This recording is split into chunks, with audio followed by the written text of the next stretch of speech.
Hello विद्यार्थी मित्रों, आज हम कक्षा 7 विषय हिंदी का पाठ 2 जिसका नाम है हम भी बने महान। तो उसमें से हम आगे का जो प्रसंग है वह समझेंगे।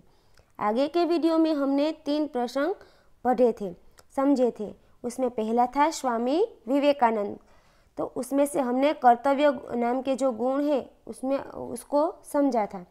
दूसरा था गोपाल कृष्ण गोखले कि जो नियम है वह सबके लिए एक होता है और अपने कर्तव्य के प्रति अडिग रहना वह हमें सिखाने का प्रयास करता है और उसके जीवन में से हम ये सीख सकते हैं।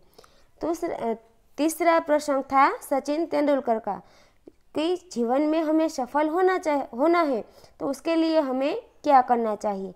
तो यह बात है वह हमें सचिन तेंदुलकर के जीवन में से सीखने को मिलती है।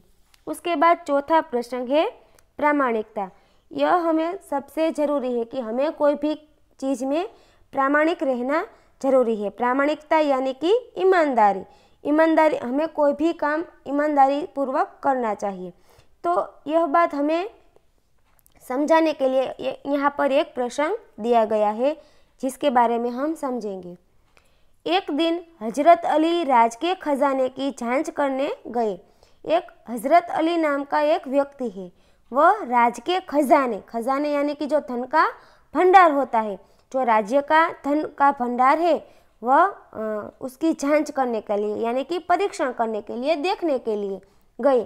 तो हजरत अली है वह एक दिन राज्य के जो धन भंडार है उसका परीक्षण करने के लिए गए। तो जब वो खजाने की जांच कर रहे थे तो उसमें देर हो गई, काम करते करते अंधेरा हो गया। मोमबत्ती जलाई गई। जो अंधेरा दूर करने के लिए, अपना काम पूरा करने के लिए जो हजरत अली है वह मोमबत्ती जलाते हैं।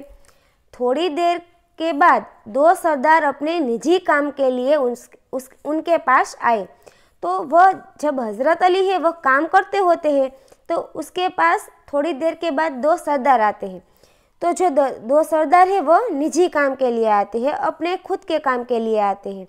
तो हजरत अली क्या करते हैं कि हजरत अली ने उन्हें बैठने के लिए कहा कि आप थोड़ी देर बैठो, मैं जो यह खजाने की जांच का काम है वह पूरा कर लूँ, बाद में आपके साथ बात करता हूँ। तो हिसाब की जांच पड़ताल पूरी हुई। जो हजरत अली है वो हिसाब कर रहे थे उसकी जांच पड़ताल पूरी हुई।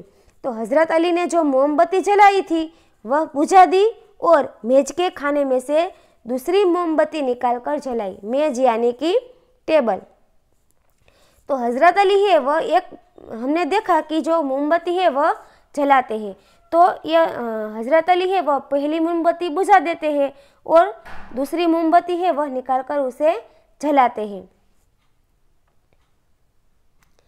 तो सरदारों को यह देखकर बड़ा आश्चर्य हुआ कि हजरत अली ने ऐसा क्यों किया कि एक मोमबत्ती बुझाकर दूसरी मोमबत्ती जला दी। वह मोमबत्ती जलाकर भी हमसे बात कर सकते थे। तो हजरत अली ने एक मोमबत्ती बुझाकर दूसरी मोमबत्ती क्यों जलाई, यह बात सरदार को समझ में न आई।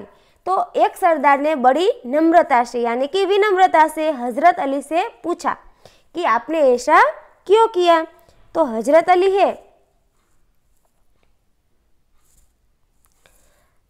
अली बोले कि भाई, अब तक मैं राजकाज का काम कर रहा था, इसीलिए राज की मोमबत्ती जला रखी थी। हजरत अली ने कहा कि अब तक मैं राज के जो खजाना है उसकी जांच कर रहा था, इसीलिए राज्य के काम के लिए मैंने राज्य की मोमबत्ती जला रखी थी। अब निजी काम शुरू हुआ है, आप मुझसे मिलने के लिए आए हैं और ये हमारा अंगत काम है, तो इसीलिए मैंने अपनी मोमबत्ती है वह जला ली। तो इसीलिए मैंने राज्य की मोमबत्ती है वह उसका प्रयोग नहीं किया। तो अगर मैं राज्य की मोमबत्ती जलाकर अपना काम करता तो मैं चोर या हरामखोर कहलाता। इस हरामखोर यानी कि जो हराम का माल खाने वाला, कि हराम के पैसे अपनी मेहनत के बिना मेहनत किए जो पैसा अथवा तो मेहनत के किए बिना ही दूसरों की वस्तु या पैसे का उपयोग करने वाला कहलाता। तो मैं चोर या हरामखोर कहलाता।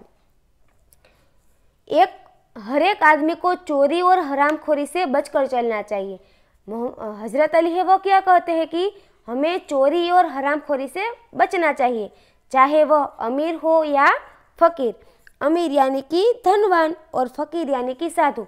हम चाहे गरीब हो, फ़कीर हो या अमीर हो, हमें कभी भी हरामखोरी या चोरी नहीं करनी चाहिए। चोरी नहीं करनी चाहिए और हरामखोरी का माल नहीं लेना चाहिए, यानी कि दूसरों की जो चीज़ वस्तु है उसका प्रयोग नहीं करना चाहिए।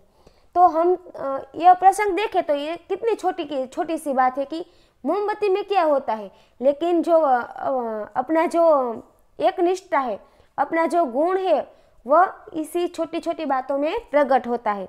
तो देखने में यह बात बहुत ही छोटी है पर बड़े महत्व की है कि हमें छोटी छोटी बातों में भी अपना जो गुण है वो बाहर निकाल कर उसे जीवन में लाना चाहिए और छोटी छोटी बातों से ही हम आगे चलकर महान बन सकते हैं। अब हम आज़ाद हो गए हैं, इसीलिए हमें जो राज्य की मोमबत्ती या फिर ऐसी बात अभी हम नहीं हो सकती, लेकिन राजकाज का काम तभी अच्छी तरह से चलता है जब लोगों में इस तरह की प्रामाणिकता हो, यानी कि ईमानदारी हो। कोई भी काम, अभी हम आज़ाद है इसीलिए हमें राजकाज की काम बात नहीं होती है, लेकिन कभी भी परिवार में हो या मित्र वर्तुल में हो या फिर देश के लिए हो, तो हमें प्रामाणिकता से किसी भी जगह पर कार्य करना चाहिए, तभी देश है वो आगे अच्छी तरह से बढ़ सकता है और उसका जो कामकाज है वो अच्छी तरह से हो सकता है। हमारे पुरखों ने कहा है, पुरखों ने यानी कि जो हमारे पूर्वज है वो उन्होंने कहा है कि मा घृतः कस्यचिद् धनम, यानी कि किसी के धन माल की लालसा मत करो। यह मनुष्य के लिए सबसे बड़ी सीख है कि हमें पूर्वजों ने हमें कहा है कि किसी के धन माल की जो लालसा है वो नहीं करनी चाहिए। हमारे पास जितना धन और वस्तुएं हैं उसी में हमें संतुष्ट रहना चाहिए। यह मनुष्य के लिए सबसे बड़ी सीख है। इतना हम समझ ले तो हम अपना जीवन है वह महानता से पसार कर सकते हैं और हम जो है वह दूसरों के साथ अच्छा व्यवहार कर सकते हैं। और हमें यह सीखना चाहिए कि मनुष्य ने जो प्रामाणिकता से कोई भी कार्य करना चाहिए। तो कहीं भी देश में भ्रष्टाचारी या जो हम दूसरों के धनमाल में जो हम लोग नज़र डालते हो और दूसरों को झूठ बोलकर उसका धन लेने की कोशिश करते हैं, तो ये जो भ्रष्टाचार और ये सब अप्रामाणिकता है वह हम मिटा सकते हैं। हर देश का हर एक आदमी जो है वह प्रामाणिकता से कार्य करे तो देश अच्छी तरह से आगे बढ़ सकता है। तो इस तरह से हमने 4 प्रसंग देखे।